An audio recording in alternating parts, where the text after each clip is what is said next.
আওয়ামী লীগের ডাকা যে সকাল সন্ধ্যা থ্যাংক ইউ। আমি আগামীকাল না আলু এখন শুরু হয়ে গেছে।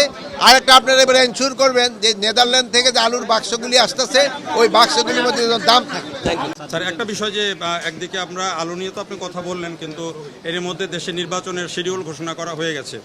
আপনি জানেন যে 5 আগস্টের যে ঘটনা, তারপরে থানাগুলো লুট হয়েছে, এখনও অনেক অস্ত্র উদ্ধার হয়নি। এই অবস্থাতে বাংলাদেশে যে এবং সব থানাগুলো ফুল ফাংশন না, সেই ক্ষেত্রে নির্বাচনে আমি এইটা বলবো না, আমি এখন বলবো যে দেখেন যে পেঁয়াজের যে দামটা, একদিনে পেঁয়াজের দাম 35 টাকা বেড়ে গেল।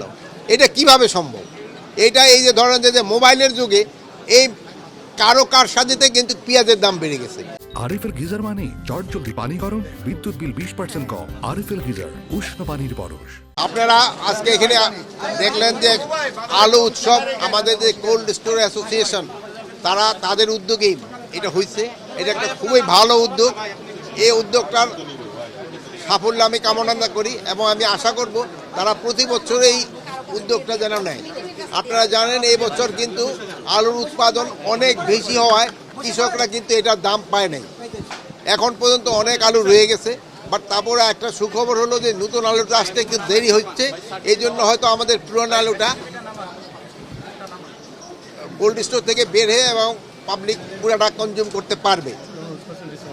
আর আমি আরও অনুরোধ করছি ডিসেম্বর পর্যন্ত যেন আমাদের এই কোল্ড স্টোর মালিক অ্যাসোসিয়েশনদের যে তারা যেন কোল্ড স্টোরটা ডিসেম্বর পর্যন্ত 31শে ডিসেম্বর পর্যন্ত খোলা রাখে।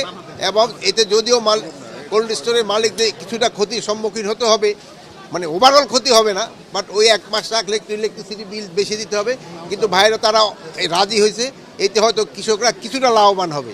যেহেতু আরেকটা জিনিস হলো, আপনারা আরেকটা জিনিস কৃষকদের বলতে হবে যে তারা যেন সারের ব্যবহারটা কমায়। ইউরিয়া সারের ব্যবহারটা হওয়ায় মাটি নষ্ট হয়ে যাচ্ছে, প্লাস কীটনাশক প্রচুর পরিমাণ কীটনাশক দেয়, যেটার জন্য খাদ্যের জন্য কিন্তু খুবই ক্ষতিকর। স্যার, একটা বিষয় যে একদিকে আমরা আলু নিয়ে তো আপনি কথা বললেন, কিন্তু এর মধ্যে দেশে নির্বাচনের শিডিউল ঘোষণা করা হয়ে গেছে। আপনি জানেন যে 5 আগস্টের যে ঘটনা, তারপরে থানাগুলো লুট হয়েছে, এখনও অনেক অস্ত্র উদ্ধার হয়নি। এই অবস্থাতে বাংলাদেশে যে এবং সব থানাগুলো ফুল ফাংশন না, সেই ক্ষেত্রে নির্বাচনে আমি এইটা বলবো না, আমি এখন বলবো যে দেখেন যে পেঁয়াজের যে দামটা, একদিনে পেঁয়াজের দাম 35 টাকা বেড়ে গেল। এটা কিভাবে সম্ভব?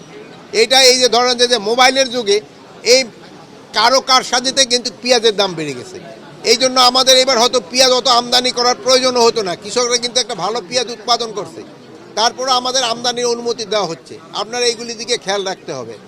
পেঁয়াজের দাম 70 টাকা এই মুড়ি পেঁয়াজ, আর যেটা নিয়ে ওই আগের পেঁয়াজ আসছে যে ওইটা 80 টাকা না আসা পর্যন্ত আমরা পেঁয়াজ ইম্পোর্ট করতে থাকবো। আর আজকে শুধু কৃষির ব্যাপারে আপনারা প্রশ্ন জিজ্ঞেস করবেন, ভাই একটা প্রশ্ন করছে, এটা আমি আরেকদিন উত্তর দিই। নির্বাচনের শিডিউল হয়ে গেছে স্যার। Thank you. আলুর ব্যাপারে আছে, আগামীকাল আওয়ামী লীগের ডাকা যে সকাল সন্ধ্যা থ্যাংক ইউ। আমি আগামীকাল না আলু এখন শুরু হয়ে গেছে। আরেকটা আপনারা এবারে এনশিওর করবেন যে নেদারল্যান্ড থেকে যে আলুর বাক্সগুলি আসতেছে ওই বাক্সগুলির মধ্যে দাম থাকে। Thank you.